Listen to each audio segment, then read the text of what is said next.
Hey guys, tonight we're going somewhere. Well, fragrant. Imagine this. It's still dark. The sky is a dusty plum color. And the air in your lungs is cold enough to sting. You're not waking up in a warm bed, but on a straw mat in a single-room hut just outside the eastern wall of Tang Dynasty, Chang'an, China's bustling imperial capital.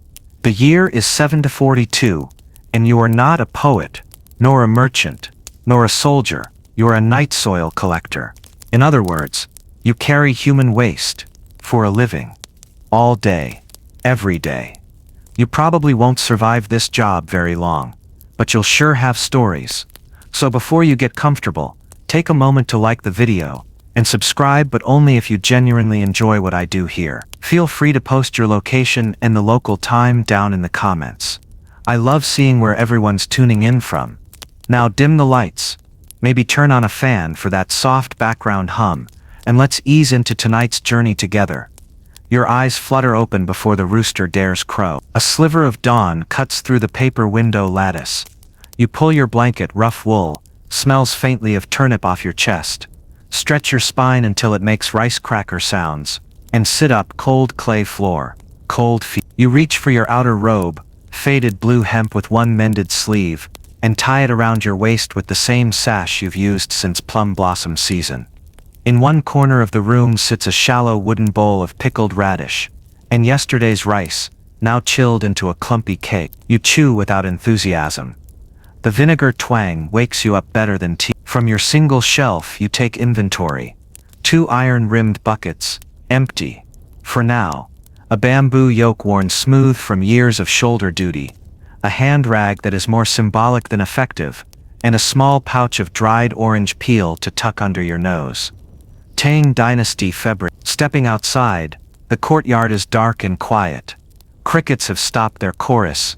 The air holds that liminal hush before the world properly wakes.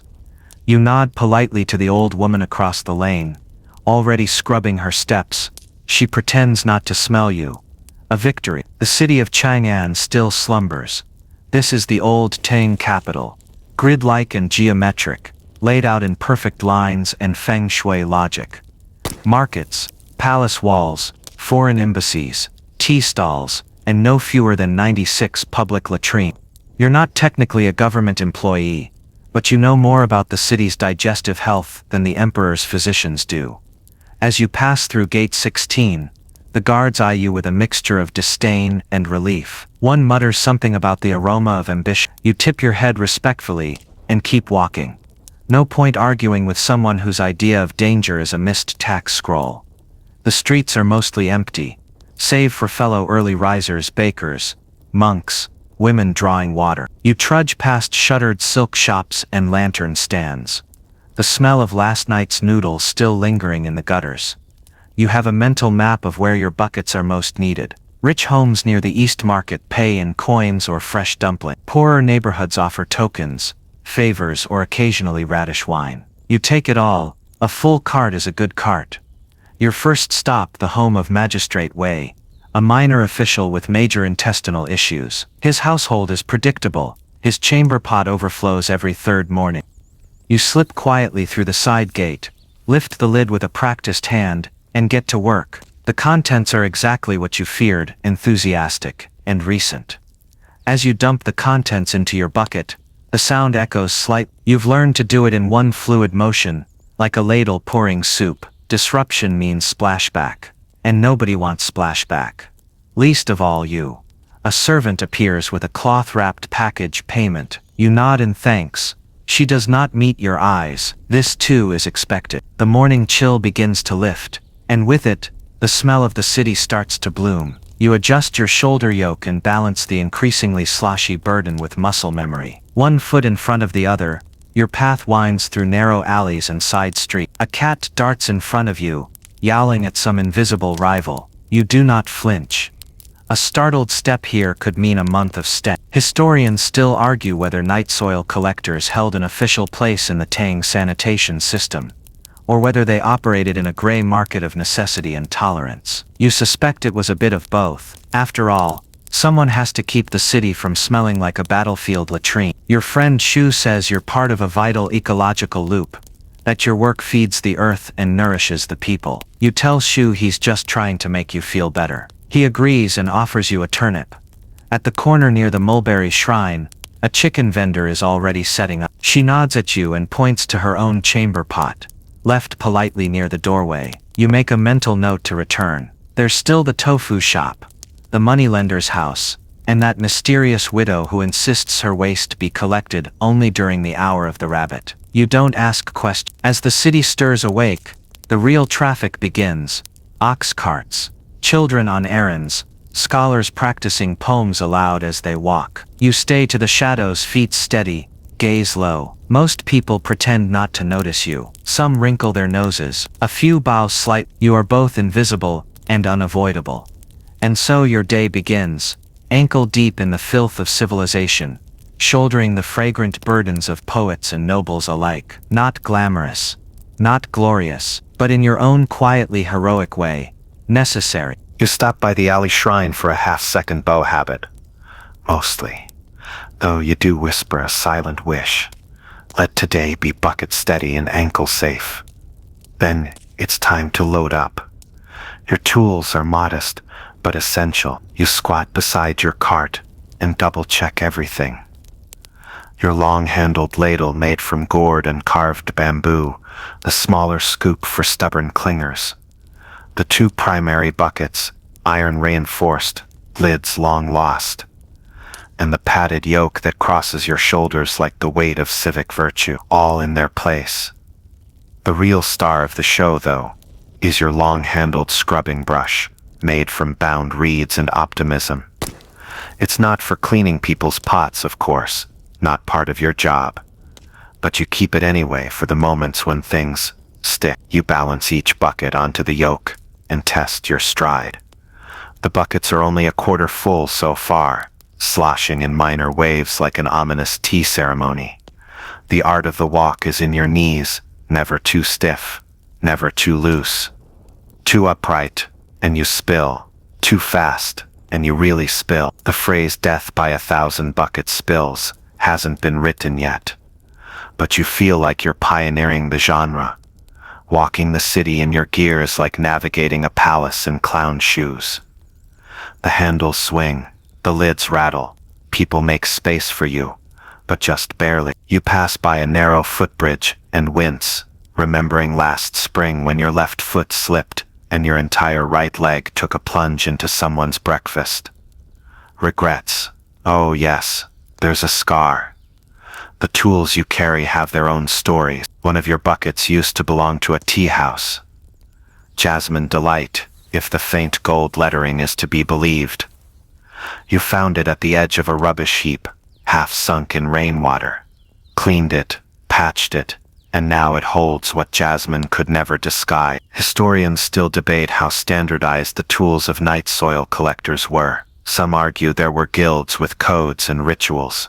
Others say it was every man for himself, with whatever he could haul. You suspect it depended on the neighborhood, and the collector's ability to bribe gatekeepers. Your personal ritual before each new house is simple. Shake the bucket lids, adjust the rag under your sash, and roll your shoulders like you're preparing for battle. It is a battle in a way, one of balance, breath holding, and surviving social invisibility with just enough grace to get paid. The wealthier homes are the hardest, not for the weight of the work, but for the weight of being seen. You walk through ornate courtyards past willow trees and koi ponds, nodding respectfully at bored servants pretending not to notice you. Today you're heading to the Zhang residence, a place known for its beautiful calligraphy, excellent garden parties, and very finicky housekeeper. Her name is Min, and she greets you with a look usually reserved for spoiled fish. Still, she pays in copper and seasonal buns, so you swallow your pride and your breath,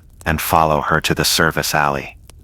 The chamber pot is large, ceramic, painted with peaches, and oddly a tiny poem about clouds. You try not to think too much about that. You brace, tilt, scoop, and dump with practiced grace. A small splash hits your ankle. You pretend it's morning dew. As you finish up, Min offers you a steamed bun, wrapped in lotus leaf. You nod in thanks. She doesn't smile, but she also doesn't complain. That counts as affection in your line of work. Outside, the morning is growing brighter. Birds wheel overhead in the square patterns of Chang'an's famously organized sky. You pass a group of children practicing writing on stone tablets with water. One of them points at you and giggles. You wiggle your eyebrows and keep walking. Some of your fellow collectors wear masks, cloth tied across the mouth, with herbs tucked inside. You tried that once. It fogged up your vision, and you tripped over a mule. Now you settle for the orange peel pouch and a strong mental wall. You pass a public notice on a silk scroll, pinned to a wooden board. By edict of His Majesty, all food vendors must cleanse waste zones before dawn. You smile faintly. Cleanse is a strong word. Most vendors just sprinkle some lime and pray for. You know every corner of this city, from the perfume market near the North Gate to the grimy stables behind the Opera House. You know which walls mice like best, which families cook with garlic oil, which temple bells echo the longest. You've walked this grid for 7 years. You've seen marriages, deaths, festivals, famines. You've cleaned up after all of them. You once helped deliver a baby in an alley while carrying 2 full buckets. The mother named her son Chung, after you, or possibly after the alley. Either way, he cried like a warlord and peed on your sandal. You consider that a professional blessing. Your route continues west, past the bakeries. The smell of rising dough teases your stomach. You pause, set down your gear, and stretch your arm. Your muscles ache in ways that no monk would call enlightened, but you keep going. One of your buckets has developed a small crack. You'll need to patch it tonight with tar and prayer, but for now it holds. You test the weight again and resume your walk, one careful step at a time, deeper into the waking city and closer to the next fragrant offering. You sigh, shift the yoke, and mutter to yourself, only 12 more stops to go. The alleys of Chang'an are already stirring as you move deeper into the East Ward. They twist like noodles, stone and dust, stitched together with gossip, smoke, and the occasional runaway goose. You've walked them so many times your feet know when a flagstone is loose before your eyes do. It's a city within a city, winding service paths, narrow staircases, makeshift awnings of bamboo and silk scraps. This is where the real business of morning happens, and you're right in the thick of it, bucket in tow. At this hour, the wide boulevards are still mostly empty, but the alleys alive with movement. You pass a cobbler stand where a woman is already hammering soles and a noodle vendor pouring hot broth into wooden bowls, his breath steaming in the air. A dog, no bigger than your bucket, trots beside you for a moment before veering off to inspect something mysterious and probably dead. You nod at the familiar faces, morning merchants, junior monks, old men exercising with slow, deliberate arm circles. Everyone pretends they don't notice the buckets swaying on your shoulders. Everyone knows exactly what they contain. The path narrows ahead. You duck under a sagging laundry line that nearly takes your hat and sidestep a leaky gutter that's somehow always leaking, even in dry weather. This part of the city smells like sesame oil and cabbage, not unpleasant, definitely better than your buckets. And here comes the first hazard, a sudden chamber pot tip from above. You jump back just in time as a copper pot's contents splash dramatically onto the stones, inches from your left foot. You look up in time to see an apologetic face retreating behind a shutter. There's a muttered, sorry, and then silence. You shake your head. The unofficial rules of waste etiquette say you're supposed to shout below at least once. Some people forget, others never learned. Historians still argue whether chamber pot etiquette was truly standardized during the Tang Dynasty. Some say the upper classes had signals, red ribbons on balconies or bell chimes to warn passers-by. Others insist it was a free-for-all. You have scars that lean toward the latter theory. You take a detour down Laundry Lane, your name for it, not the city's, because the usual path is blocked by a funeral procession. Soft flute music drifts through the alley. The mourners wear pale hemp robes and quiet expressions. You pause respectfully and bow your head. Death makes no exception for status, wealth, or smell. You wait until they pass before continuing. A curious child waves at you from a windowsill, then wrinkles her nose and ducks away. You chuckle. It's not the first time a child has saluted your passage with wide eyes and pinched fingers. Laundry Lane is home to a row of houses that share a single communal latrine. one of the older designs, you know it well. You helped clear it during the Plum Festival last year when a celebratory overindulgence led to what is still referred to by locals as the cabbage incident. Today, the latrine is mercifully quiet. A few pots sit outside doorsteps, lids in place. You make quick work of them, your motion as fluid as poetry. Scoop, tip, balance. The rhythm is oddly calming, like rowing a very unfortunate boat. You overhear a conversation through a bamboo fence. Two women discussing the Empress's new hairstyle, and whether it was inspired by a cloud or an unfortunate dumpling. You smile to yourself. Even in the shadows, people find time to be ridiculous.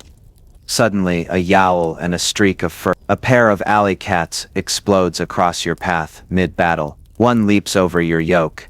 The other skids under your robe. Your left bucket sloshes dangerously. You freeze. Count to 3. The liquid settles. You exhale. That was close. You reach a familiar turn and pause. The next alley is your least favorite. Not for any physical reason but because of the slope. It's just steep enough to make your knees whimper. Worse, the stones are uneven, cracked by time and the passage of too many carts. You shift your weight forward and begin the descent. Halfway down, a passerby bumps your arm. Not hard, just enough. One bucket jerks, pivots, and thuds against your hip. Pain flashes, but the lid holds. You turn, ready to glare. But it's just a young scholar, nose in a scroll, completely unaware of your existence. You watch him shuffle away, reciting lines from some philosophical treatise on the importance of awareness. You mutter, "Very aware, thank you," and keep moving. At the bottom of the slope, you stop for a breath and roll your shoulders. The city feels warmer now. Sunlight slants through alley gaps, highlighting drifting dust and loose feathers. You're sweating lightly, the back of your robe sticking to your spine. You glance at the sky, still early, still many buckets to go. You decide to cut across Garden Lane to make up time. This street is known for its overhanging trees, flowering vines, and mild hostility to anyone who's not wearing perfume. You walk quickly. A young woman watering chrysanthemums scowls as you pass. You wave. She doesn't wave back. Nightsoil collectors are tolerated, not welcome. People want your service, not your presence. You've learned to keep your chin up and your footsteps quiet. At the end of the lane, you spot something new. A small shrine, freshly painted, with incense curling into the air. An offering bowl holds dried persimmons and coin. You nod respectfully as you pass. Some days, you feel like you need that shrine more than the spirits do. You step over a cracked tile and arrive at your next house. A little sign painted in lacquer reads, "Collection requested." Knock softly. You do. A man with ink-stained fingers answer. He smells of paper and ash. He hands you a scroll, without speaking. A poem probably. He pays in verse. You accept it because it's easier than arguing. You dump his pot and tie the scroll to your belt. You sigh, and the buckets sway in sympathy. Just another day in the winding maze of Chang'an's morning. You arrive at your next stop, the courtyard of a silk merchant, known for his excessive garden statues and even more excessive eating habits. His latrine output, as you've long since observed, reflects a diet rich in dumplings, roasted eel, and very little shame. You enter through the back gate, nodding to a servant who looks at you as if you've just tracked manure into heaven, which, to be fair, you sort of have. The courtyard is immaculate, raked pebbles in perfect waves, bonsai trees perched on lacquered stands. You step lightly, because gods forbid you disrupt the gravel's aesthetic serenity. The chamber pot, elaborately painted with images of mountain tigers for reasons unknown, is waiting beside the servants' quarters.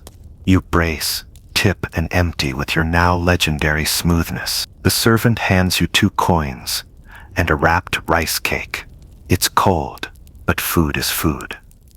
You tuck it away, adjust the yoke, and leave without a word. This household is not known for conversation. As you walk away, you mutter, "Tiger pot, sure. Intimidate your own waste."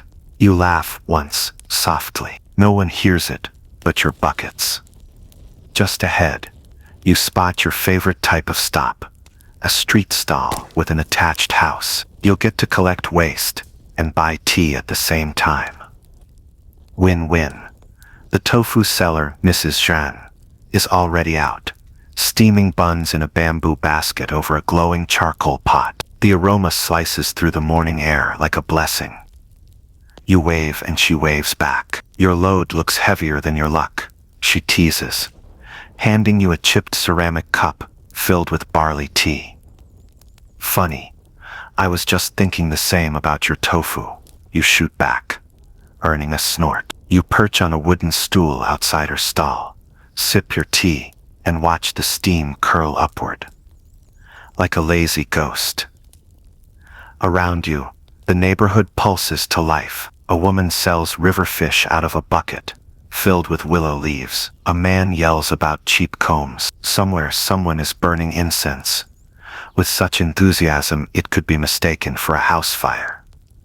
Mrs. Zhan tells you about her cousin, who claims he's invented a method for silent tofu frying. You both agree that would be a national tragedy. Then comes the daily interruption.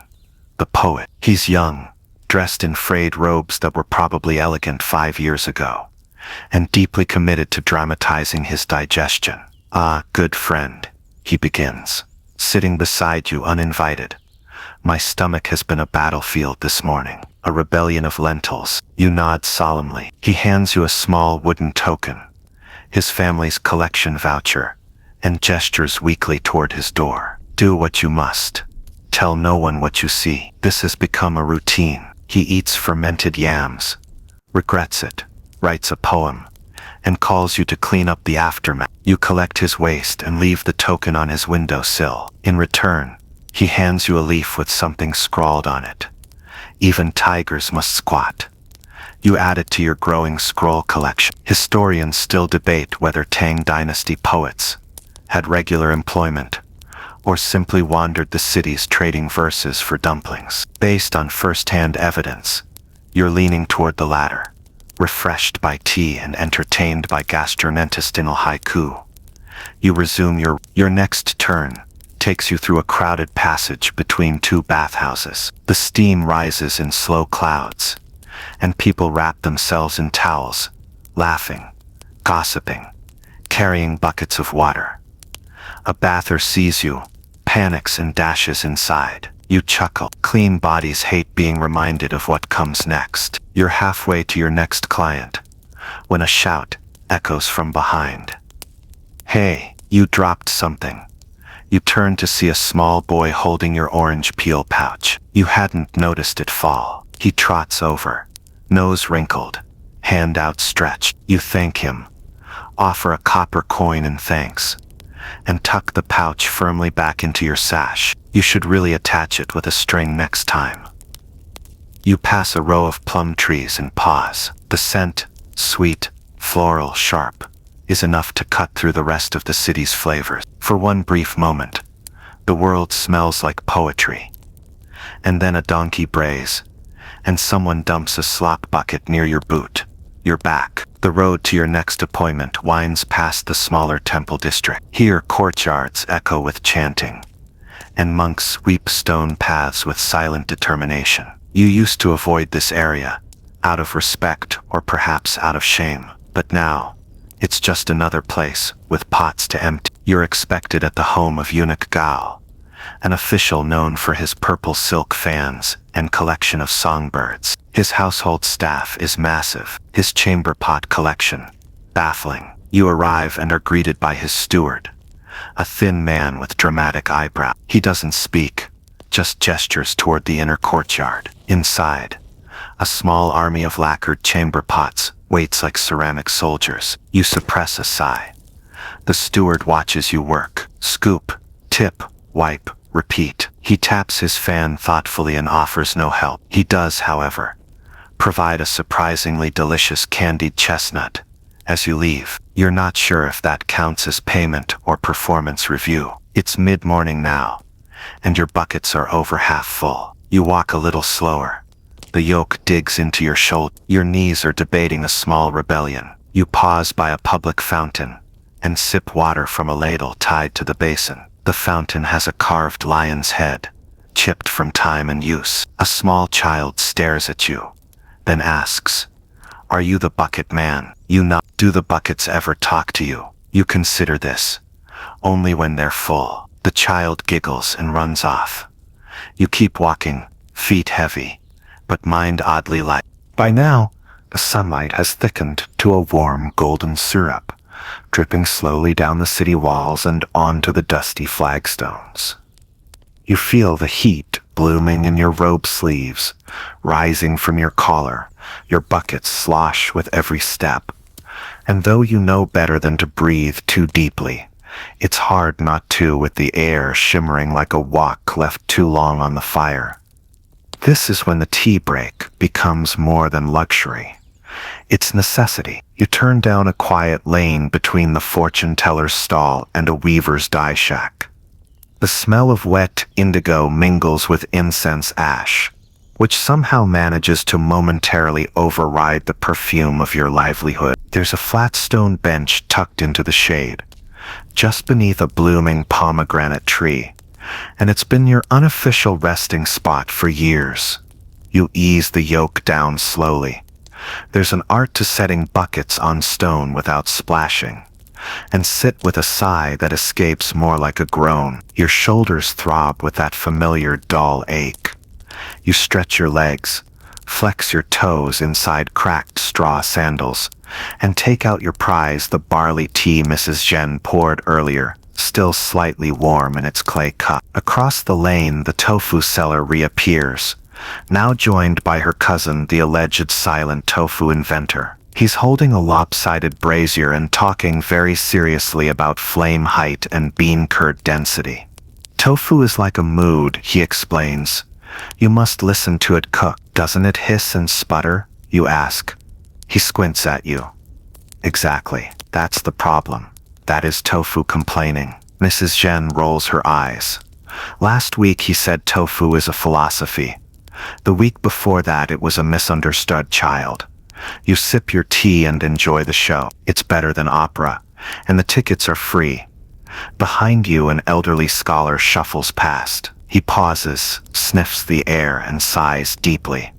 Nightsoil, he murmurs.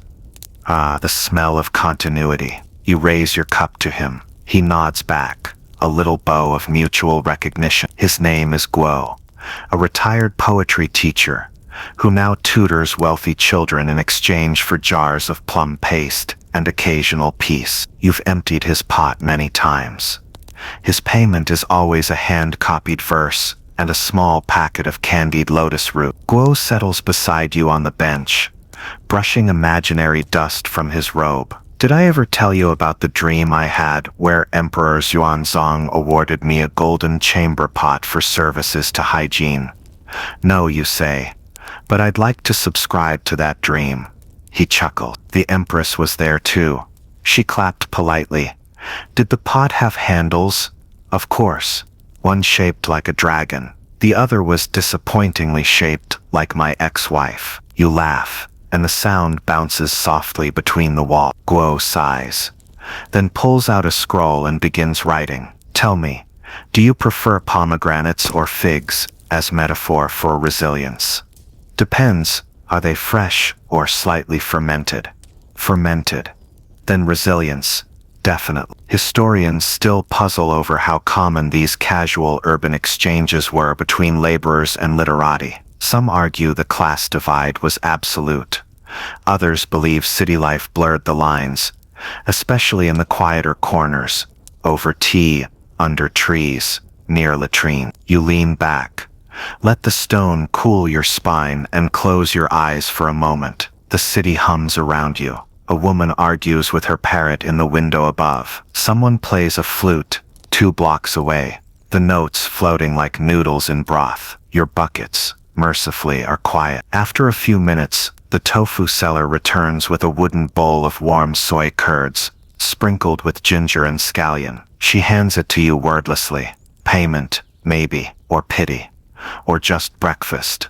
You eat slowly, grateful. The soft texture, the mild flavor, it washes the vinegar bite of your morning completely away. I'll need help with a pot later, she adds, walking off. You nod. Of course. As you rise, Guo waves his scroll. He a line for your journey, even burdened by filth. The road unfolds like silk beneath steady feet. You bow in thanks. That's very flattering to my feet. They deserve it, he says, and disappears around the corner. You rehoist the yoke, muscles creaking like old bamboo. The tea break is over. The sun's climbing. Time to fill the rest of the buckets. At the far end of the lane, a boy in a blue cap waits with a folded note. He holds it out shyly.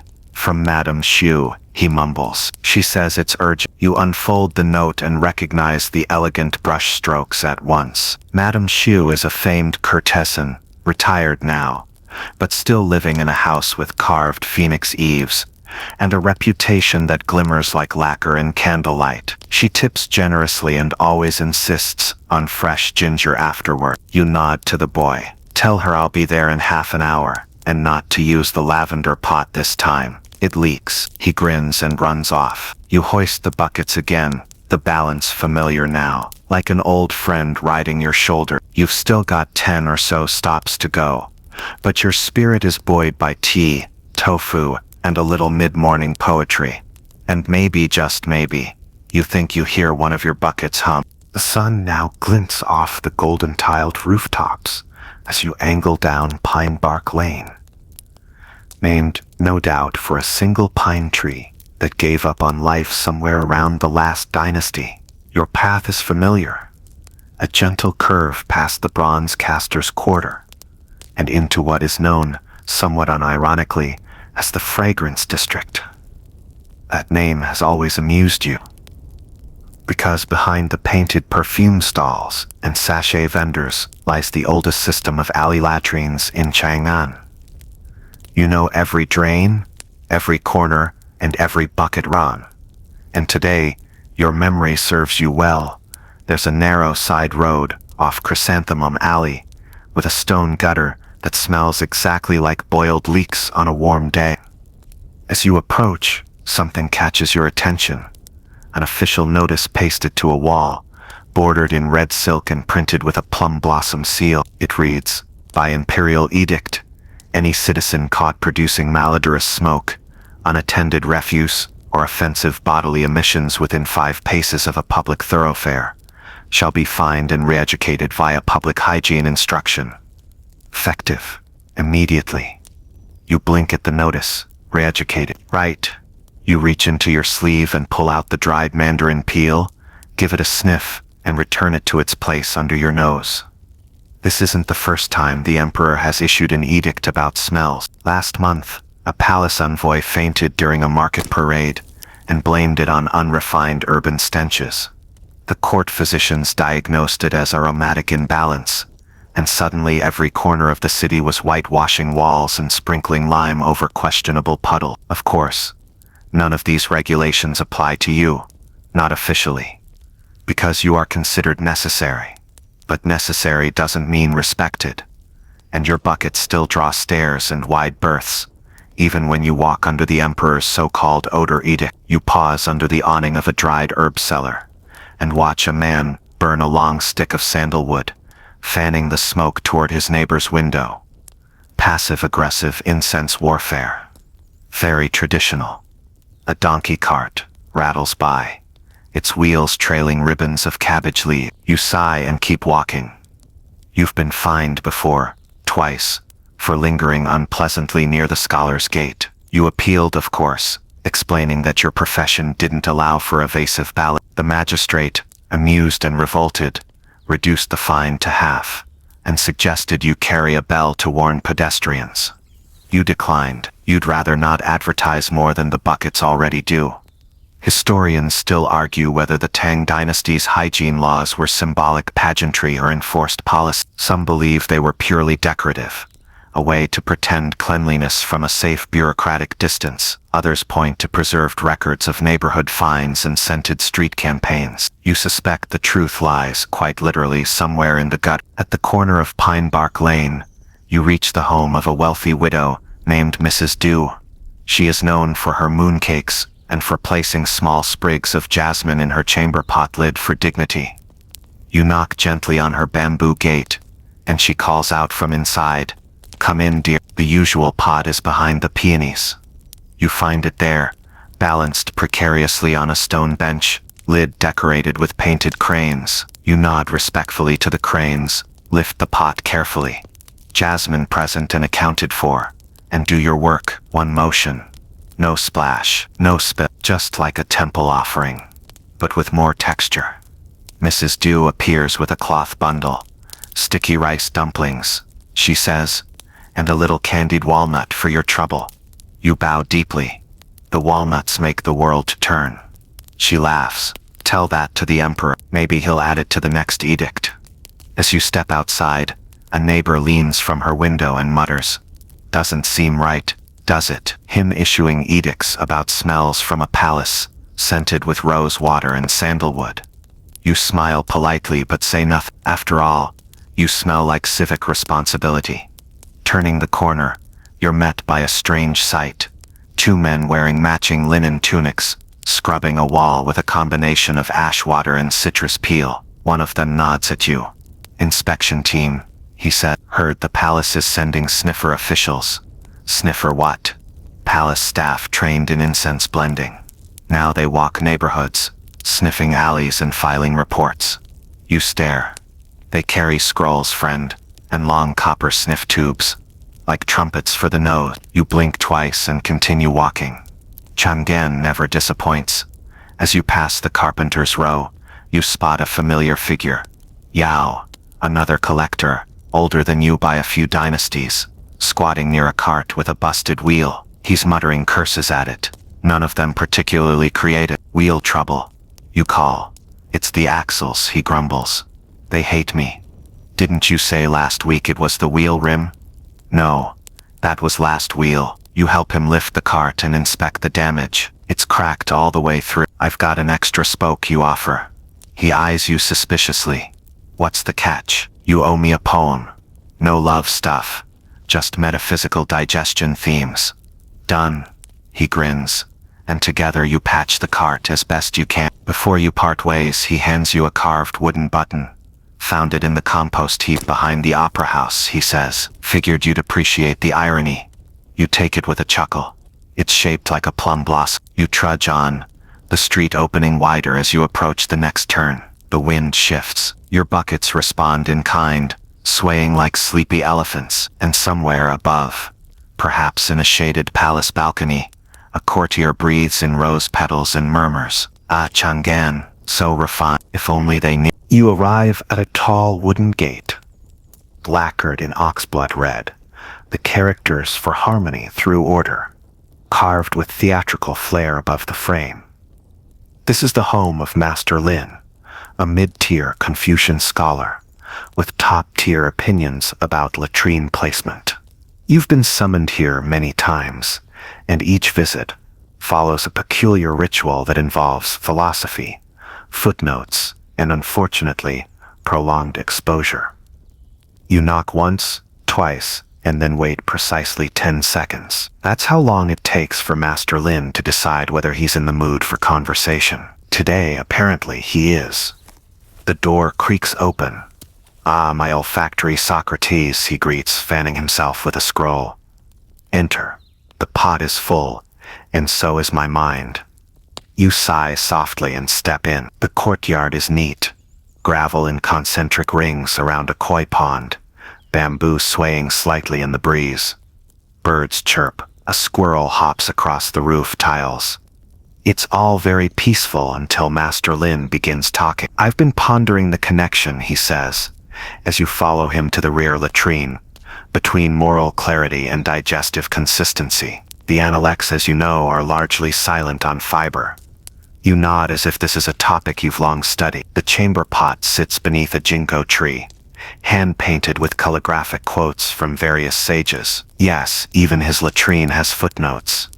You brace, scoop and empty. The work, at least, is predictable. The conversation less. "I've noticed," he continues, "that when I engage in dishonorable thought, my bowels respond with chaos, but when I practice benevolence and restraint, all is smooth."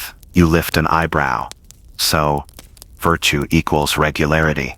"Precisely. Imagine if all governance followed this metric. You don't have the heart to mention the emperor's edict on public odor just a few alleys away.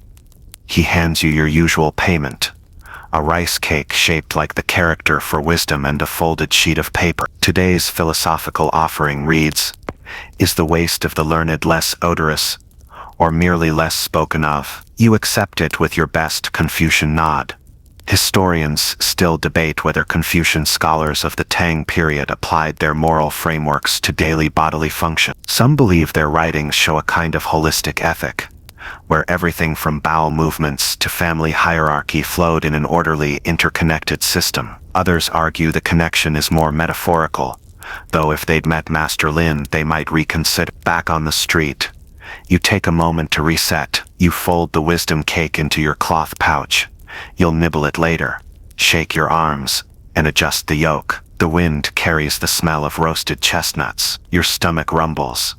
You make your way toward the artisan's court. It's bustling now, full of hammering, carving, sawing. At one corner, a group of children is playing a game involving a stick, 3 stones, and rules that appear to change every 4 seconds. They pause as you pass, watching with the awe reserved for someone who is both essential and gross. "Is it true," one child whispers, "that you get paid in poems?"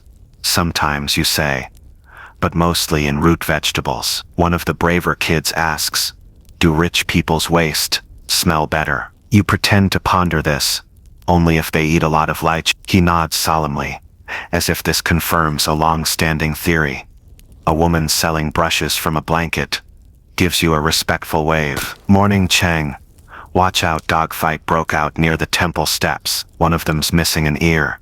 You thank her and adjust your route accordingly. The temple steps she mentioned are near your next stop, the home of old Auntie Mylin, famed for her stubbornness, sour turnip stew, and a chamber pot that weighs approximately the same as a baby ox. You knock on her door. No answer. You knock again. Still nothing. Finally, a window creaks open above and Mylin's craggy face appears. Back gates unlocked, pots under the dragon bench, and don't you leave a trail again like last time. You offer your sincerest expression of innocence and slip around. Her garden is chaos. Overgrown squash, forgotten shoes, a rooster with a limp, and somewhere in the middle, the dragon bench. You spot the pot, heave it up with a grunt, and try not to think too hard about what she eats for dinner. As you're finishing, Mylin appears behind you, cane in one hand and a cloth bundle in the other. "Here," she grumbles, "boiled peanuts, and don't say I never give you anything." You smile. "I wouldn't dare." She squints at you. "You're thinner than last season.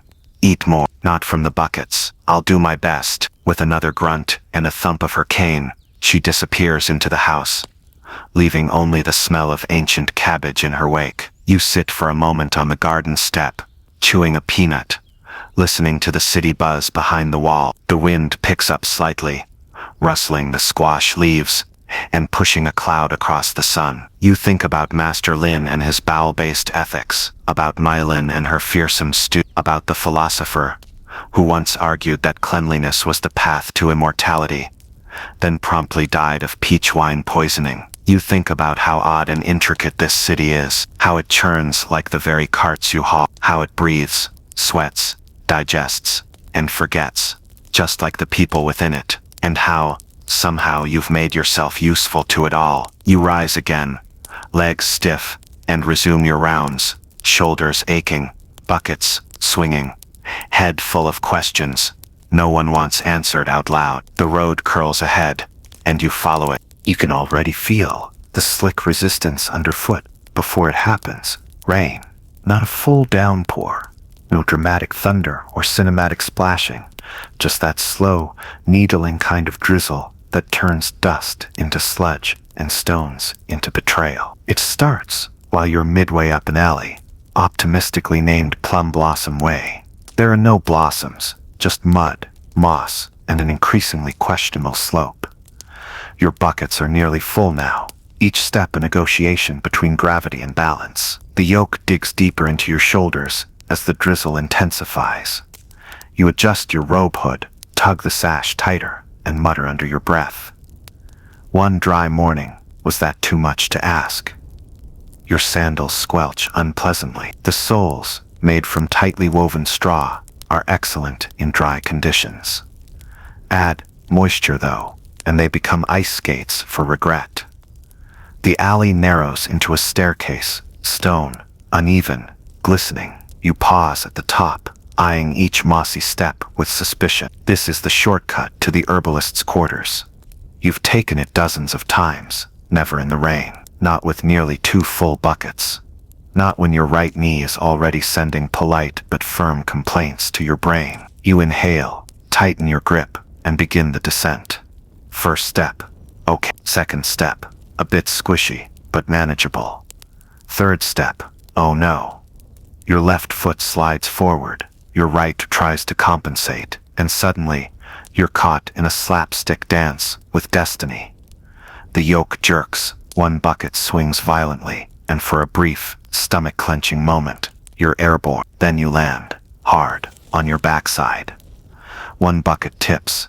Its contents, sloshing like a malevolent soup, go flying into a puddle, creating an impact radius of unfortunate magnitude. The other bucket tilts, but miraculously stays upright. You stare at it like it just recited a Confucian proverb. Your robe is soaked. Your dignity is bruised. And there's a distinct sense that something warm is now inside your left shoe. Above you, a door creaks open. A head peeks out. A child, maybe 8 years old, eyes wide. You okay, Mr. Bucketman? You give a thumbs up, perfectly serene. She nods seriously and disappears inside. You sit for a moment, blinking up at the gray sky. Rain trickles down your nose. You let out a laugh. Just one, low, and defeat. Historians still argue whether sanitation workers in Tang-era cities had designated rainy day routes, or simply adjusted on the fly. Some point to carved warning symbols near major slopes. Others argue those symbols were mostly ignored. You're inclined to side with the historians, who've fallen into mud themselves. Eventually, you haul yourself up, squelch to the herbalist's door, and knock 3 times with the side of your yoke. It opens slowly, revealing a thin man in a damp-looking robe, surrounded by hanging roots and herbs that smell like cinnamon if cinnamon had trust issues. You're late, he says, then glances at your soaked state and revises. You're early for tomorrow. You offer a weak smile. He points to a large clay pot near the door. That's today's. Careful, it's been fermenting since the Dragon Boat Festival. You don't ask questions. You just dump, rinse, and accept a handful of dried hawthorn berries as payment. They taste like bitter regret and help with digestion, apparently. You step outside again and notice the rain has slowed to a drizzle. The sky is still gray, but at least it's no longer actively attempting your assassination. Your next few stops are uneventful, if squish. A widow's pot behind a tea stall.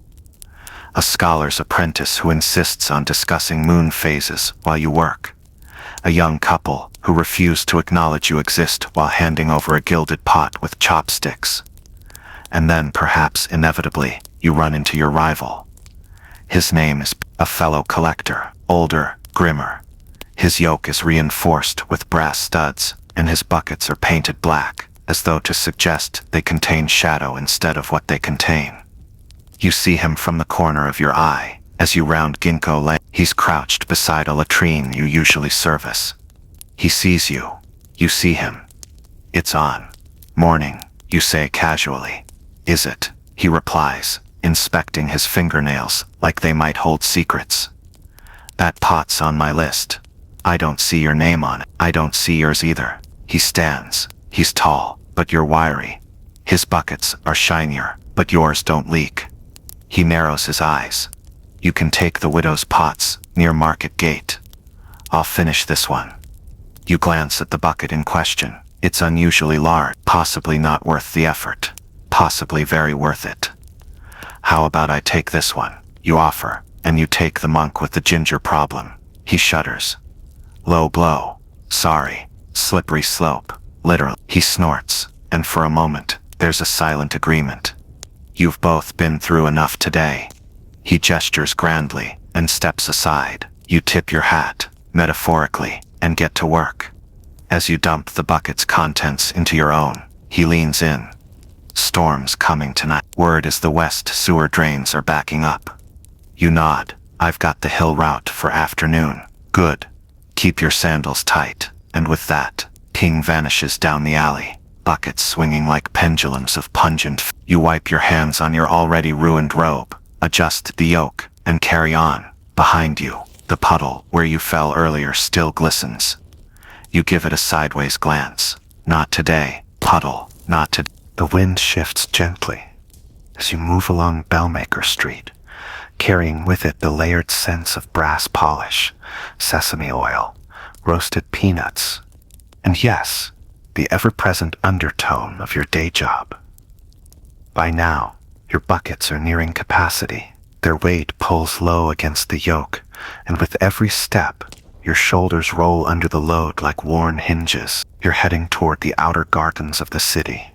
A patchwork of household plots, shared vegetable beds, and experimental compost mounds, managed by an eccentric collective of gardeners, farmers, and what you've come to think of as dirt philosophers. These are your last stops before unloading, and if the day has a highlight, this is it.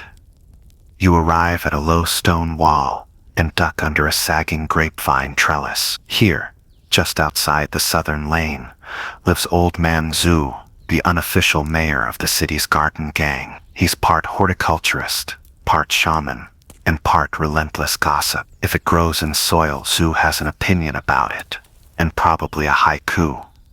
You spot him hunched over a row of cabbage heads, muttering to them. You're late, he says without turning. I slipped down Plum Blossom Way. My dignity stayed behind.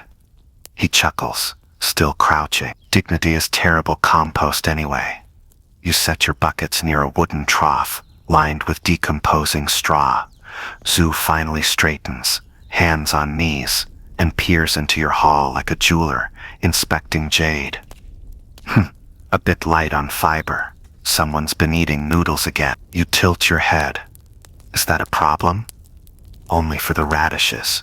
They like texture. You shrug, talk to the poets. He waves a hand, then points to a tall, spiraling structure made from bamboo and twine. That's the new compost stacker. Helps with layering. You pour in the top. Gravity does the rest. You eye the contraption. It looks suspiciously like a death trap for small birds. Does it hum? He blinks. Only at night. With theatrical flair, you climb the short ladder to the top of the stacker. Hold your breath and pull. The sound it makes, thick, slushy, and unashamed, echoes through the garden like a low trumpet. Somewhere, a toad responds with a single solemn croak. You descend, light one bucket lighter, and begin on the second. Zoo leans on a rake and squints at the horizon. Storm's still coming, he says. If it floods again, that side trench will back up into the eggplants. I thought you said the eggplants like surprises. They do, but not that kind. You empty the second bucket and breathe a small sigh. The yoke rests easier now. The stiffness in your spine ebbs like a tide. Zoo hands you a plum. Payment. You know one day I'll charge double. He nods. And I'll offer you 2 plums. You take a bite. It's sour, with just enough sweetness to remind you that food and fertilizer are cousins with a complicated past. Historians continue to debate the sophistication of Tang Dynasty composting practices. Some evidence suggests that coordinated systems, linking night soil collectors with urban gardeners, existed in major cities. Others believe it was an informal barter system, one based on relationships, rumors, and the occasional fermented misunderstanding. You live it daily. It's both. Zoo gestures toward a row of strange-looking plants. What are those, you ask? Experimental cabbages. Fed them fermented poetry last week. You blink. What's fermented poetry? He holds up a moldy scroll. Found this under a bridge. Smelled like ambition and mild. You nod. So, government literature. Exactly. You walk along the rows for a bit, admiring his work. Tomatoes fat on worm tea, beans winding up painted steaks, a patch of ginger that seems to sway when you get too close. Smell that? He says, breathing in. That's balance, sweat, soil, and sacrifice. A city's health is in its gardens, not its palaces. You look at your stained robe, your empty buckets, and your very sticky shoes. Guess that makes me a healer. He pats your back. You're more useful than 10 officials and 3 philosophers. You turn to leave, and Zhu calls out. Wait, before you go, take this. He hands you a small wooden token, carved with a leaf design. What's this? Gets you a bowl of broth at Auntie Lan's noodle stall. I told her you've earned it. You raise an eyebrow. Won't she say I smell like compost? She says you always do, but she also says you tip well. You tuck the token into your pouch and wave goodbye. Back through the trellis, your bucket swinging. You feel lighter, not just in load, but in purpose. You've dumped half the city's secrets into a pile of dirt, and somehow they'll bloom back into turnips. The city may not notice, the emperor certainly won't, but in this sun-warmed patch of soil on the edge of the road, something hums. Maybe it's the compost stacker, maybe it's the wind, or maybe it's the collective whisper of every cabbage you've ever unintentionally inspired. You like to think it's the latter. By the time you return to Market Gate, the city has shifted gears. The early morning hush is gone, replaced with full-throated clamor. Merchants shouting prices, couriers dashing between stalls, street musicians tuning flutes beside beggars, selling blessings. The whole of Chang'an seems to inhale and exhale in rhythm with commerce, and you're one of the few souls moving upstream with empty buckets and heavy feet. You cut across a row of spice vendors, eyes watering slightly from the fragrant clouds of ground cinnamon and chili. Someone sneezes behind you, and you offer a mumbled blessings of the Empress, even though you're not sure if that's a thing. Just past the dried fig merchant's stall is the small tea house where the drama begins. You hear it before you see it. Thief, bucket thief. The voice is high, irate, and familiar. Old man too, one of your rival collectors. You round the corner and nearly trip over the drama. Tu is waving his arms at Ping. Yes, that Ping, whose expression suggests he'd rather be anywhere else, even inside a latrine. I saw him take my alley. That's mine. Everyone knows the Western Smoke Alley is mine. Ping adjusts his yoke with supreme indifference.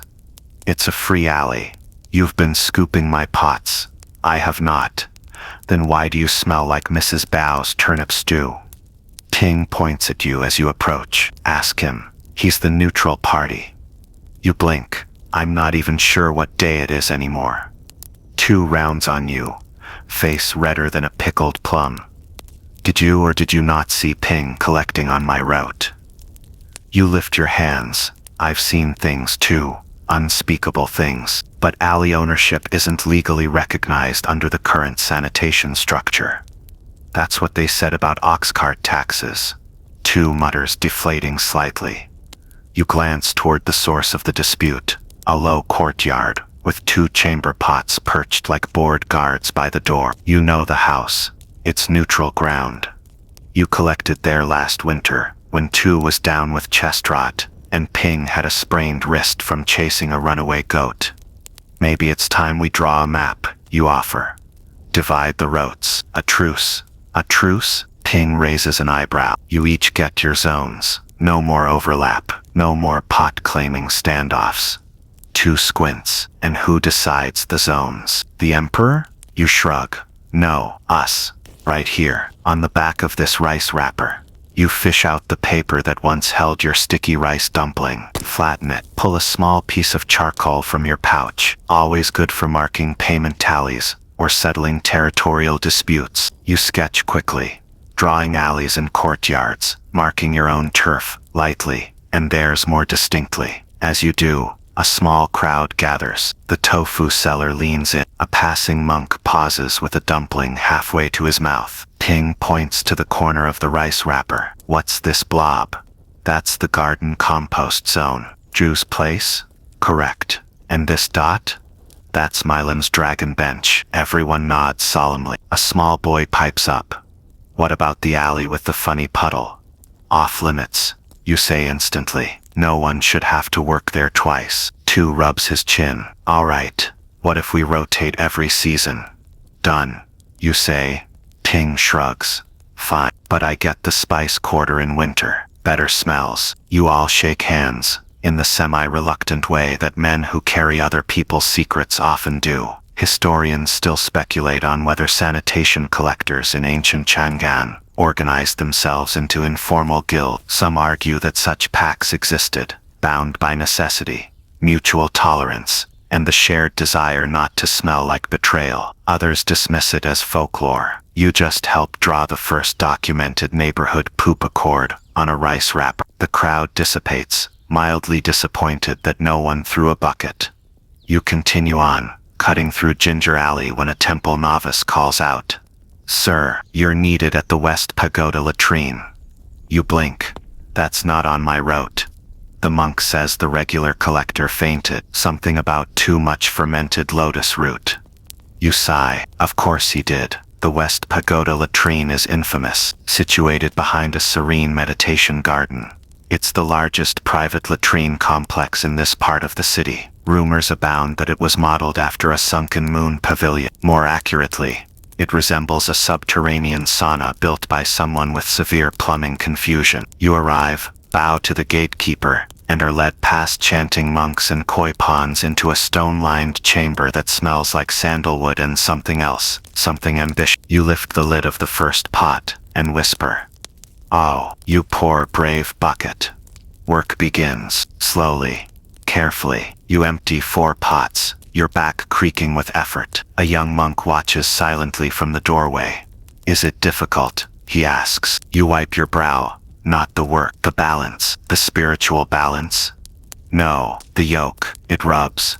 He nods solemnly. As you prepare to leave, the head monk approaches and offers a cloth-wrapped bundle. Inside pressed tofu, a vial of camellia oil and a small scroll. You open it later on a bench under a plum tree. It reads, "In each burden a blessing, in each bucket a lesson. May your load always teach." You snort, tuck the scroll into your pouch, and prepare for your final stops. The truce holds, your buckets swing, and the city exhales around you, unaware of how close it came to a full-blown latrine war. You limp into the quieter southern quarter of the city, just as the shadows begin to stretch, long and lazy across the cobbles. Your yoke creaks a little more now, the buckets clinking softly with each step like old friends murmuring gossip. Your robe is drying unevenly from earlier, leaving one sleeve stiff and the other clinging. But the smell, that's uniform, as ever, seasoned, deep and alarmingly familiar. The bell at Long Ear Temple begins its slow, rhythmic toll. 11 gongs. You're later than usual. You pick up the pace, careful not to jostle the now lightening buckets too much. Just ahead is your penultimate stop, the monastery at Ling Plum Courtyard. This place is different. As you pass through the temple gate, more wood than wall, more quiet than structure, you are greeted by the sound of a broom sweeping stone. A monk in saffron robes raises his head and offers a nod. "You've come," he says, like you're a long-awaited guest, rather than the person he's hired to clean human waste. "Yes," you answer, a bit wary. "And so has everyone else." He smiles cryptically. Balance. The monastery latrines are tucked beside a small bamboo grove. The path is stone, set with smooth river pebbles, flanked by prayer wheels and herbal planters. If not for the pungent breeze drifting your way, you might think you'd arrived at a tea house. "Master Yuan will want to speak with you," the monk adds, leading you past the latrines before you can even begin work. "Is it about the situation?" you ask. He doesn't reply, just gestures. Master Yuan is seated cross-legged on a raised platform beneath a fraying paper umbrella. He is old in that way monks can be, part fossil, part mountain, part tired cat. "Collector Cheng," he says warmly. "Master Yuan, Do you believe that the body is impermanent? You pause. After what I've seen today. Very. He nods sagely. And yet even impermanence must be composted. You're not entirely sure what that means, but it sounds like consent to begin. You bow, excuse yourself, and head toward the task. The temple's latrines are surprisingly well crafted, stone-lined, ventilated, and discreetly separated by cedar partitions. Still, the scent has ambitions. One of the partitions bears a poem. What exits here returns to soil, feeding turnip, bean and broil. You whisper a respectful nice meter, and get to work.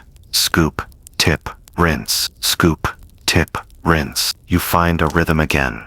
The familiar back and forth that is both task and trance. Nearby, a wind chime tinkles from the bamboo. Somewhere, a cicada gives its opinion. As you dump the final pot, a novice monk approaches with a package, rice wrapped in lotus leaf, and a tiny ceramic pot. Camphor bomb, he says. For your knees. You thank him, and pocket both. The rice will be dinner. The bomb will, with any luck, keep you from walking like a scarecrow tomorrow. You finish rinsing the buckets at the monastery's water spout crystal clear, cold and blessed by 3 different deities, depending on who you ask. As you splash your arms and neck, a small toad hops onto the stone ledge beside you. Not today, friend, you say. The buckets are already spoken for. Historians still discuss the role of monastic communities in urban sanitation. Some argue monks handled their own waste management in line with self-sufficiency principles. Others note documented payments to collectors like you. You're living proof of the latter. And you'd argue that no amount of spiritual enlightenment makes hauling fermented lentils any more pleasant. As you gather your things to leave, Master Yuan appears again.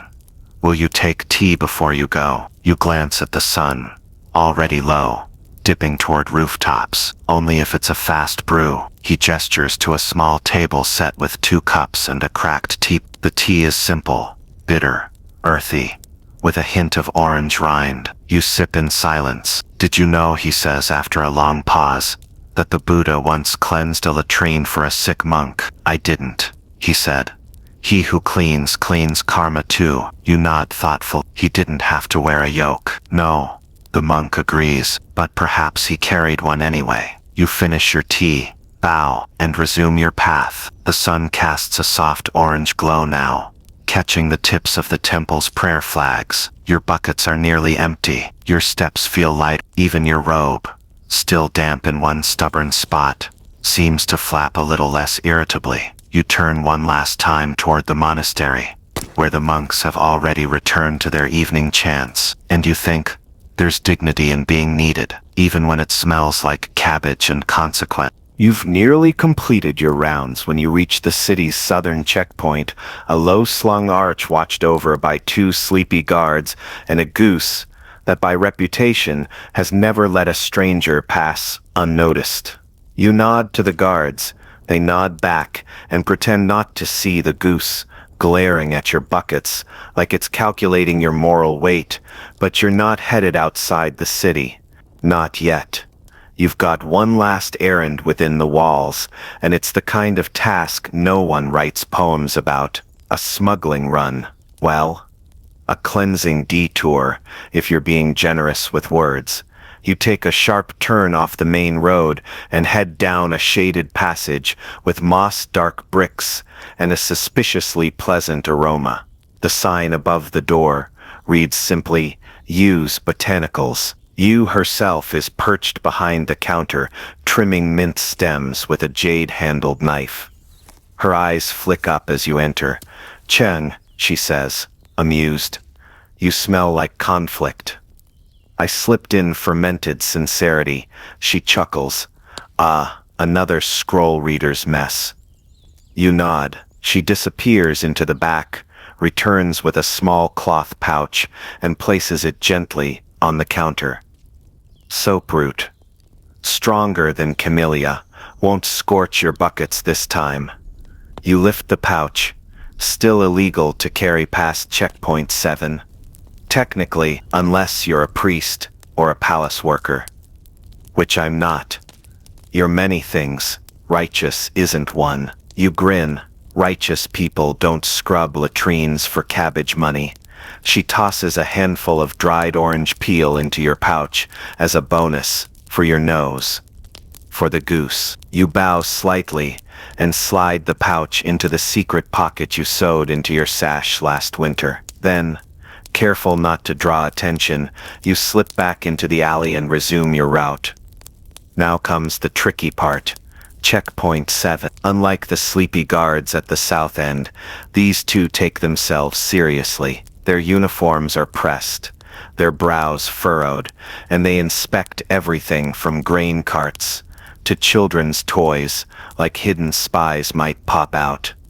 You slow your steps, not suspiciously, just naturally tired. The goose is not here. Thank all the ancestors.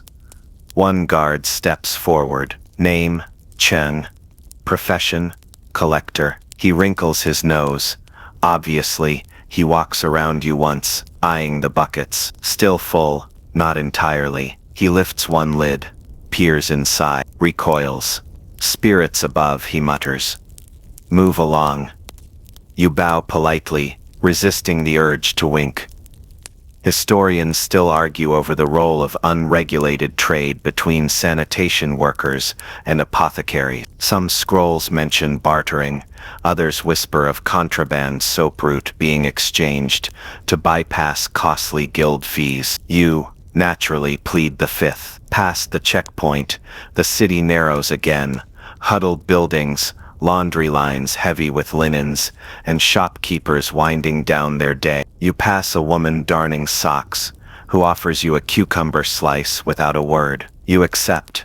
It tastes like gratitude and old water. You've just turned into a cul-de-sac, known for its peculiar murals when you see the real reason soap root matter. An elderly couple stands beside a tipped bucket, distress on their faces. The man is trying, ineffectively, to scrub a spill with a dry broom. His wife clutches her robe like a child caught sneaking sweets. Sorry, she says, flustered. We thought it had a lid. You take one look, and know it's bad. The spill has settled into the stone's joints. Left unchecked, it'll fester, attract flies, and turn into a ghost story about how bad cabbage karma can be. You step in, calm, practiced. No shame, you say gently. Let's take care of it. You open your pouch and remove a small handful of soap root, just enough. Mix it in your rinse bucket. A foamy, earthy lather forms. You douse the spill, scrub slowly with your brush. The smell lifts, layer by layer, leaving behind something vaguely herbal. The old woman places her hands together and bows low. You're a good man, she says. You smile. Just persistent. She hands you a coin and a baked rice cake. Flat, crispy, probably a week old. You take it anyway. It's delicious. You finish the cleaning, rinse your brush, and stand. The courtyard looks better, smells better. You smell like mint and commitment. As you turn to leave, a voice calls out from the window above. Are you the one who cleaned the shrine latrines last week? You nod. I've got a pot that needs hauling. No rush. Just before moonrise, you give a small wave. Add it to the list. As the sun tilts downward and the wind shifts from dry to cool, you feel the day beginning to settle. Your robe's less damp now.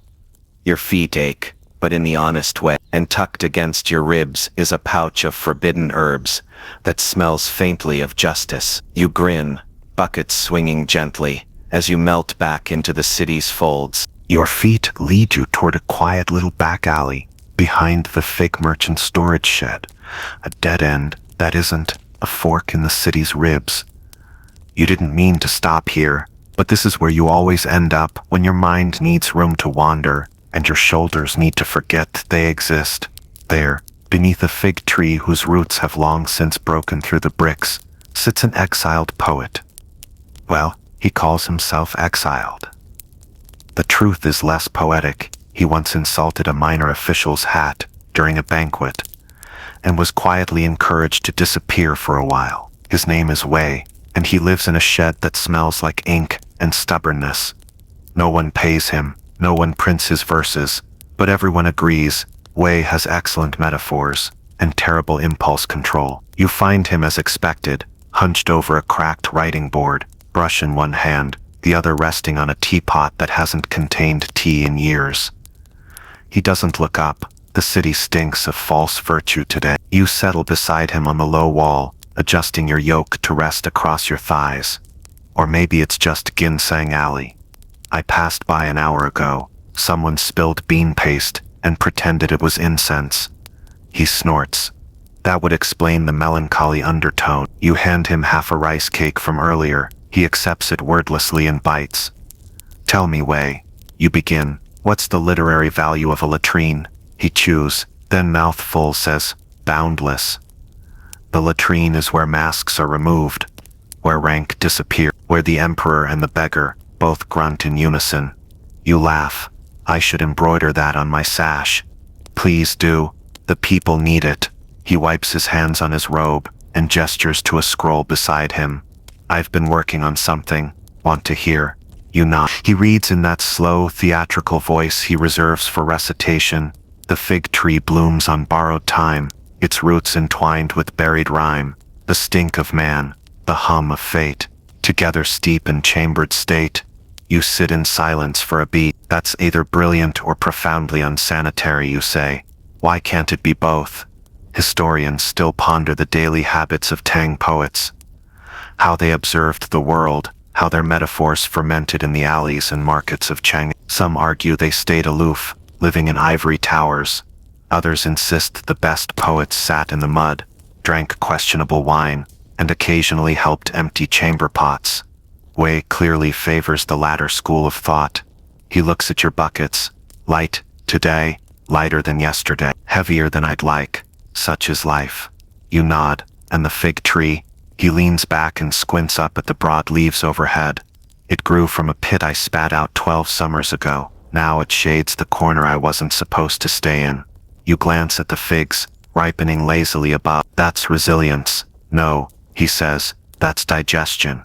You sit together, quietly for a while. The city noise softens here, less clang and clamor, more breeze and pigeon coo. Someone hangs laundry above. You can see the white flutter of a worn undershirt like a surrender flag. Wei pulls something from a pouch, a folded fan. He flicks it open. On the paper painted with loose brushwork is a sketch of you, or rather, someone who might be you, robe askew, yoke balanced, buckets tilting. Behind the figure, faint outlines of buildings curve into calligraphy. You drew me, you ask, startled. He shrugs. You have the posture of truth. It's rare. I also have cabbage water in my sandals.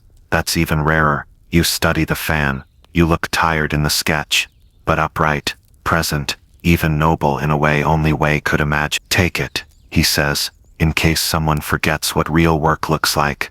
You do take it, folding it gently and sliding it into your pouch beside the dried orange peel, the monk's scroll, and the garden token. You still owe me 3 verses, you remind him as you rise. They're fermenting. Like your tea, he lifts the old pot. This is a metaphor now. You chuckle and adjust your load. Before you go, Wei calls out, remember when the world forgets you, your buckets still remember everything. You wave over your shoulder. Then I pity my buckets. As you leave the alley, the fig tree rustles behind you. A breeze stirs the leaves. You're not sure if it's the wind or just a well-timed metaphor. In Chang'an it's often both. And with that you return to the street, carrying waste, carrying wisdom, carrying verses someone may one day write on palace wall. The sky has shifted again, dipped now into that golden amber wash that only lasts a few minutes before the dusk rushes in to mop it away. You feel it in the stones beneath your feet, warm from the day, but cooling rapidly. The sounds of Chang'an soften as you wind through the farthest edge of the residential quarters, where the streets grow narrow and the walls curve inward, like a city curling into itself for the night. This is where you always end your day. Past the calligrapher's corner, beyond the melon seller, who insists his fruit tastes better at dusk, lies a squat stone building with no sign, no name, and no roof tiles that match. It looks to most like a storage shed or forgotten well house. To you it's the midden, not just a pile, though there is a pile, but a carefully managed compost mound that has quietly fed the city's outer gardens for decades. It's maintained by 4 old men, 1 middle-aged goat, and you. Tonight, only one of the old men is present, Uncle Shen, who wears a wide straw hat, even after sunset, and speaks exclusively in metaphor. He waves without looking up. The moon's late, he says. You glance at the sky. Maybe it's waiting to see if the buckets hum again. He chuckles and gestures toward the compost. She's ready. You hoist the yoke one final time today, muscles sighing from fatigue, and approach the mound. The scent here is rich, earthy, almost sweet, like mushrooms on a rainy day, mixed with slightly overcooked garlic. You unlatch the first bucket. Its contents slide into the pile with a wet slurp that feels oddly triumphant. The second bucket follows, slower, heavier, reluctant to part ways with the day. You ever think about what we're doing? Shen asks, leaning on his rake. Constantly. You reply, usually around pot number 11. I mean deeper than that. You know alchemy. You glance at the pile. You're saying this is gold. He shrugs. To a cabbage? Yeah. Historians still debate whether sanitation workers like you thought of their job as environmental stewardship. Some scrolls mention earth feeders or soil breathers, ambiguous titles that could refer to gardeners, monks, or possibly the more philosophically inclined waste collectors. You're not sure what category Shen falls into, but if compost monks exist, he's got tenure. The goat bleats and wanders over to sniff your sleeve. You gently shoo it away. I fed her garlic scraps, Shen explains. She thinks you smell like dinner. You dump the rinse water, scrape your buckets clean, and lean against the low wall. The air is cooler here, touched with the faintest trace of jasmine. Someone nearby is boiling millet. The goat burps. You take a deep breath, and for the first time all day, smell something that isn't alarming. Some people think we work at the bottom of society, you say. Shen picks up his rake and begins smoothing the pile. We work at the beginning. Nothing grows without rot. You both fall into silence, the kind that only comes at the end of a long day, when words feel like unnecessary luggage. A few bats dart overhead. The first stars blink open. You look down at your buckets, scrubbed, empty, slightly dented, and pat one affectionately. You carried noble burdens today, Shen grins. You always talk to your tools, only the ones that talk back. From behind a nearby shed, another voice speaks. If you're done romancing your pails, there's a pot needs collecting by the kiln. It's May, the youngest of the compost keepers, 12, sharp-tongued and already more capable than half the city's junior scribes. She's standing there with arms crossed, and a grin that suggests she's memorized every one of your routes. You sigh. Didn't I already empty the kiln pot this week? She shrugs. It's kiln season. People cook more. You consider ignoring it. You consider inventing a sudden injury. But in the end, you grab the empty bucket and follow her around the corner. The pot, thankfully, is small and dry. You make quick work of it and return to the midden to add the final scoop, rinsing your hands with the last of the herbal water you saved from the temple. The scent of camphor lingers on your fingers. Tomorrow, Shen says, we stir the pile. The west end needs flipping. I'll bring my finest stick. You always do, with a final nod. You hoist your yoke, lighter now, nearly floating, and begin your walk home. The city has darkened. Lanterns lit in shop windows and on balconies, their glow catching dust motes and quiet secrets. You take the long route back, along the stream that winds through the south side. Crickets sing. A dog barks at something imaginary. Somewhere a stringed instrument plays the same 3 notes over and over, but beautifully. You think about Wei and his fig tree, about the soap root you smuggled, about cabbage-fed wisdom, and moonlit hum. You think about how many steps you've taken today, How many pots you've emptied, how many words were exchanged in doorways, alleys, gardens, and latrines, and for a fleeting second, you feel the city breathe with you, not because you're at its center, but because you've moved through its every corner, and it is no. You climb the final hill home. Not steep, but your legs no longer care about gradients. The sky has dimmed to a soft purple, and above the tiled rooftops, a sliver of moon is trying its best to look regal, while wobbling between clouds. You pass the familiar markers. Old Chen's broken lantern post, the crooked sandal sign that's been hanging sideways since the New Year festival, and the patch of moss that inexplicably smells like peanuts. This neighborhood is quiet now. The city's breath has slowed. You can feel it. Your hut is just ahead, tucked between two laundry sheds and a shrine to a minor rice spirit, whose name you can never pronounce but always nod to respectfully.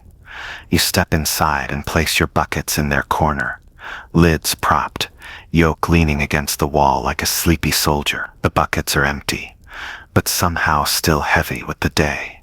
Your robe falls to the floor with a wet sigh, and you swap it for the spare, also stained, also threadbare, but at least dry. You rinse your arms in a ceramic basin filled with water from yesterday's rain, and laced with a sprig of camellia leaf courtesy of the monastery. It smells faintly of something that used to be lovely. Outside, a cat yowls once, then quiet. Somewhere in the city, a distant gong chimes the 12th hour. You lower yourself onto your straw mat, knees creaking like old floorboards. A bowl of leftover millet porridge waits by your bedside, still warm from the neighbor's hearth. You eat it slowly, each bite soft and grounding, like chewing dusk. Your hand drifts to your pouch, now a bit overstuffed. You remove the fig poet's fan, the monk's scroll, the garden token, and the dried orange peel. You arrange them on the mat in a line, like a modest museum of the day's oddities. Your fingers hover over the fan a moment, then fold it neatly and tuck it under your mat. You lie back. The thatched ceiling above is familiar, with that one dangling reed that always waves in the breeze like it's saying goodnight. You let your arms fall limp, your feet uncurl, your jaw soften, and as your eyes begin to drift, your mind wanders. You remember the morning's first pot, the one with the painted peaches. You remember the monk's proverb, even burdened, the road unfolds. You remember the splash on your ankle, the smell of roasted chestnuts, the tofu gossip, the slip, the truce, the compost stacker, the fig tree. And somewhere in your memory, faint and absurd, you're pretty sure you heard a bucket hum. You smile and let it all go. Now, as the last light fades from the ceiling of your mind, imagine the city of Chang'an resting. The gates are shut. The markets have closed. The oil lamps flicker in the scholars' quarters, casting their ink-smudged shadows across parchment and dreams. Far off, a baker is already rising, stirring dough in silence. A pigeon huddles against the breeze, wings folded. The streets, once filled with call and clatter, now exhale in whispers. And you, feet sore, shoulders slack, breath slow. You've done your part. The city's waste has gone to sleep beneath earth and mulch, and the soil stirs with quiet promise. There is a rhythm to these days, not glamorous, not gilded, but deep, like the soil that receives without judgment, the road that accepts your steps, the wind that dries your sweat. You've touched every part of the city today, and now it lets you rest. No need to solve anything now. Let your body drift. Let the air cool. Let the hum of the buckets become a lullaby soft and silly in yours. You are safe. You are home. You are more useful than emperors, and all is well. Sweet dreams.